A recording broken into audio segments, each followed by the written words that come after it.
Friends, welcome back to our channel women's art kitchen special. అందరూ ఎలా ఉన్నారు? బాగున్నారా? నేను బాగున్నానండి. ముందుగా మీకు మీ కుటుంబ సభ్యులందరికీ సంకటహార చతుర్థి శుభాకాంక్షలు.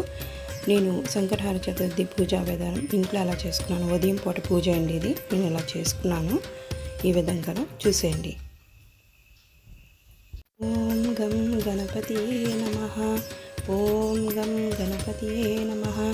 ఓం గం గణపతియే నమః. ఓం గం గణపతియే నమః. ఓం గం గణపతియే నమః. ఓం గం గణపతియే నమః. మళ్ళీ ఇలా సాయంత్రం కూడా ఇలా పూజ చేసుకున్నానండి. అయితే మనం ముడుపులో కట్టిన బియ్యం బెల్లం తీసుకుని ఇలా పరవాన్నం చేసి నైవేద్యంగా పెట్టాలి. సాయంత్రం కూడా చేసి ఇలా ధూపదీప నైవేద్యాలని సమర్పించి కర్పూర హారతి ఇచ్చి కొబ్బరికాయ ఉంటే కొబ్బరికాయ కొట్టుకొని పూజ చేసుకోవాలి. ఈ విధంగా పూజ అయిపోయిన తర్వాత చూసారు కదండి, ఇది నా పూజ. I hope you enjoy this video. Please do like, share, comment, subscribe and press the bell icon for notification. Thanks for watching. Take care. Bye bye. మరో కొత్త వీడియోతో మళ్ళీ కలుసుకుందాం.